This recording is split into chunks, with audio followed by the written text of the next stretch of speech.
Hi! Hello! Welcome back to my channel. ఎలా ఉన్నారు? అందరూ బాగున్నారా? నేను బాగున్నానండి. మీరు కూడా బాగుండాలని మనస్ఫూర్తిగా కోరుకుంటున్నాను.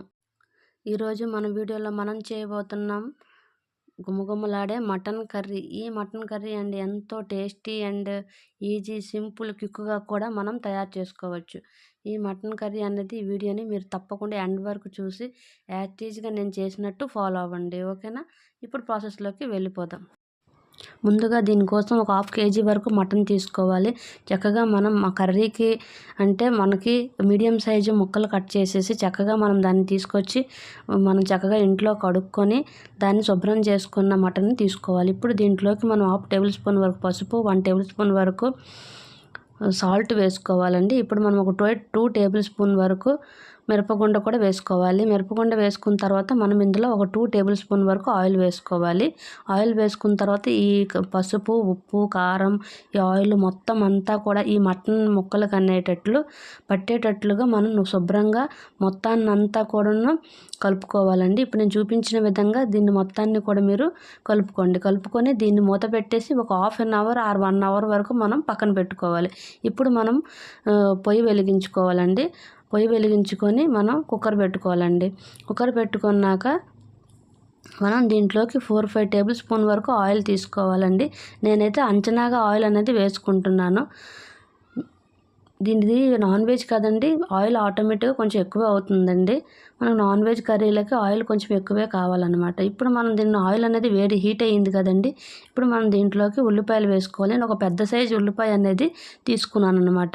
ముక్కలుగా కట్ చేసుకొని తీసుకున్నాను. ఇప్పుడు ఇది ఉల్లిపాయలు అనేది బ్రౌన్ కలర్ తొందరగా అనుకుంటే మనం ఒక హాఫ్ టేబుల్ స్పూన్ వరకు సాల్ట్ అనేది దానిపైన వేయాలండి.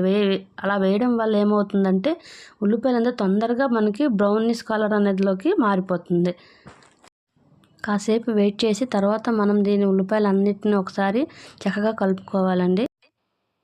ఈ మటన్ కర్రీ అనేది ఎవరైనా ట్రై చేయొచ్చండి. మనకి వంట రాని వాళ్ళైనా, బ్యాచిలర్స్ అయినా కూడాను చాలా సింపుల్‌గా, ఈజీగా అనేది మనం ఈ మటన్ కర్రీ తయారు చేసుకోవచ్చండి. పెద్ద శ్రమ కూడా అవసరం లేదండి. నేను చూపించే ప్రాసెస్ అనేది చాలా అంటే చాలా సింపుల్ అండి ఈ ప్రాసెస్. ఓకే. ఇప్పుడు ఈ ఉల్లిపాయలనేది మనకి బ్రౌనిష్ కలర్‌లోకి వచ్చేసాయండి. ఇప్పుడు మనం దీంట్లోకి ఒక 2 టేబుల్ స్పూన్ వరకు అల్లం వెల్లుల్లి పేస్ట్ అనేది వేసుకోవాలండి. నేను ఆల్రెడీ మిక్సీ పట్టేసి అల్లం వెల్లుల్లి పేస్ట్ అనేది ఉంచాననమాట. అది వేసుకున్నాను. మనము ఇది అల్లం వెల్లుల్లి పేస్ట్ అనేది ఏగిపోయింది అన్నప్పుడు మనం ఈ హాఫ్ అన్ అవర్ పెట్టి ఉంచుకున్నాము కదండీ మటన్ అనేది, మనం ఇప్పుడు దీంట్లోకి వేసుకోవాలి. వేసుకున్న తర్వాత ఇప్పుడు నేను చూపించిన విధంగా ఈ మటన్ అంతటిని కూడా చక్కగా కలుపుకొని మనం దీంట్లోకి మూత పెట్టేసి అట్లే కాసేపు మగ్గనివ్వాలండి. పొయ్యి మాత్రం ఖచ్చితంగా ఫుల్‌లోనే ఉండాలండి. మీడియం ఫ్లేమ్‌లో గాని, సిమ్‌లో గాని ఉంచకూడదు. ఫుల్‌లో పెట్టేసి మనం అట్లే మూత పెట్టేసి కాసేపు వెయిట్ చేయాలండి. ఈ ఈ గ్యాప్‌లో మనం మసాలా అనేది తయారు చేసుకోవాలనమాట.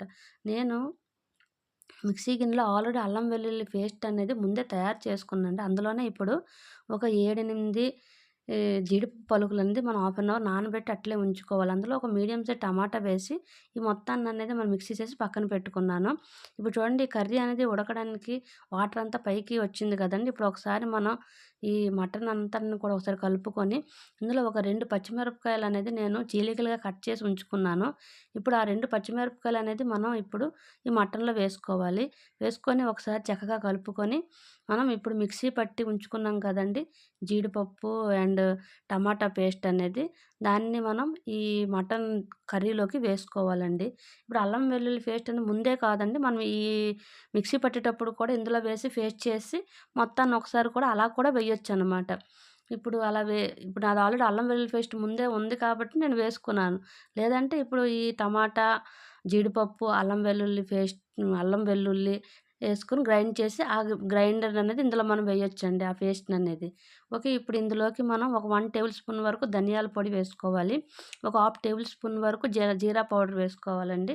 ఇప్పుడు ఈ మొత్తం కలుపుకోవాలండి. మనం మిరపగుండ ఎయాల్సిన అవసరం లేదండి. ఎందుకంటే ఆల్రెడీ మనం స్టార్టింగ్‌లో మిరపగుండ వేసాం. ఇప్పుడు పచ్చిమిరపకాయలేసాం. సాల్ట్ కూడా వేసే ఉన్నాం కదండీ! మనం ఇది టేస్ట్ చూసాక వేసుకోవాలి. అది తర్వాత వేసుకోవచ్చనమాట. ఇప్పుడు మనం ఆ మిక్సీ గిన్నెలోనే కొంచెం ఒక చిన్న గ్లాస్ వాటర్ అనేది ముక్కలంతా మునిగినంత వరకు వాటర్ అనేది పోసుకోవాలి. పోసుకొని మొత్తాన్ని అంతా నీట్‌గా చక్కగా నేను చూపించిన విధంగా చక్కగా కలిపేసి మనం కుక్కర్ మూత అనేది పెట్టేసి మనము ఒక 7, 8 విజిల్స్ వచ్చినంత వరకు పెట్టుకోవాలండి. కొంచెం లేత మటన్ అయితే మాత్రం ఒక 6 విజిల్స్ సరిపోతుందండి. కొంచెం ముదరదైతే మాత్రం 7, 8 విజిల్స్ పెట్టుకోవాలి. అది మటన్ బట్టి డిసైడ్ అయ్యి ఉంటదండి. ఒకవేళ విజిల్స్ తక్కువ పెట్టుకొని సరిపోకపోయినా మళ్ళీ మనం రెండోసారి విజిల్ అనేది పెట్టుకోవచ్చనమాట. ఇప్పుడు చూడండి నాదైతే విజిల్స్ అయిపోయాయి. నేను 8 విజిల్స్ పెట్టుకున్నానండి. విజిల్ ఒకసారి పైకి వెత్తాలండి. గాలంతా పోయిందనుకుంటే కుక్కర్ మూత ఓపెన్ చేయాలి. చూడండి ఓపెన్ చేసి చూస్తే వావ్! ఎంతో కలర్‌ఫుల్‌గా అండ్ టేస్టీ యమ్మీ అండ్ మంచి స్మెల్ అనేది వస్తుందండి. ఈ మటన్ అనేది మనకిప్పుడు కర్రీ అనేది ఉడికిపోయిందండి. కర్రీ ఉడికిపోయి ఇప్పుడు చూడండి ఒకసారి ఉడికిందా లేదా అని మనం చెక్ చేసుకోవచ్చు. చెక్ చేద్దామా? చెక్ చేశాను నేను. ఆల్రెడీ చెక్ చేయాల్సిన అవసరం లేదు. నాకైతే చూస్తేనే అర్థమైపోతుంది. ఓకే. మీకోసం నేను ఒకసారి చెక్ చేస్తానండి. మనము ఒక ముక్క తీసుకొని స్పూన్‌తో గాని దానిపైన పెట్టామనుకోండి, చూడండి నేను చూపించిన విధంగా ఇలా చేస్తే మనకి అది ఉడికిపోయిందా లేదా అన్నది మనకి అర్థమైపోతుందండి. ఓకేనా? ఇప్పుడు మనం ఈ మటన్‌లోకి మనం కొత్తిమీర వేసుకుందామండి ఫైనల్‌గా కొత్తిమీర వేసుకొని చక్కగా ఒకసారి కలుపుకోవాలి. కలుపుకున్న తర్వాత వావ్! మంచి స్మెల్ అయితే వస్తుందండి. Super smell. ఇప్పుడు మనం ఈ మటన్ అంతా కలుపుకొని మనం ఒక 2 టేబుల్ స్పూన్ వరకు ఇందులో ఫైనల్‌గా మటన్ మసాలా అన్నది వేసుకోవాలండి. ఈ మటన్ మసాలా వేయడంతోనే చూడండి మనకి మటన్ కర్రీ అనేది రెడీ అయిపోతుంది. ఎంతో రుచి ఉండే టేస్టీ యమ్మీ కలర్‌ఫుల్‌గా అండ్ చూడ్డానికి గానీ, తినడానికి గానీ ఎంత టేస్టీగా ఉంటుందంటే అది మాటలతో చెప్పలేమండి. మీరు ఇది ఖచ్చితంగా ట్రై చేసి ఒకసారి దీన్ని మీరు ట్రై చేసి ఖచ్చితంగా మీరు తింటే గానీ మీకు తెలీదు ఆ టేస్ట్ అనేది. ఖచ్చితంగా మీరు ఈ మటన్ కర్రీ అనేది ట్రై చేయండి. ట్రై చేసి ఎలా వచ్చిందో ఎటువంటి డౌట్స్ ఉన్నా నాకు కామెంట్ చేయండి. ఓకేనా ఫ్రెండ్స్? ఇప్పుడైతే ఈ మటన్ కర్రీ అనేది రెడీ అయిపోయింది. ఇప్పుడు మనం బౌల్‌లోకి సర్వ్ చేసుకుందాం. చూడండి యమ్మీ వావ్! వేడి వేడి అన్నంలోకి ఈ మటన్ కర్రీ వేసుకొని తింటే వావ్! అనిపించాల్సిందే. ఓకేనా ఫ్రెండ్స్? ఈ వీడియో మీకు గాని నచ్చినట్లయితే తప్పకుండా like, comment, share and subscribe. Thank you for watching.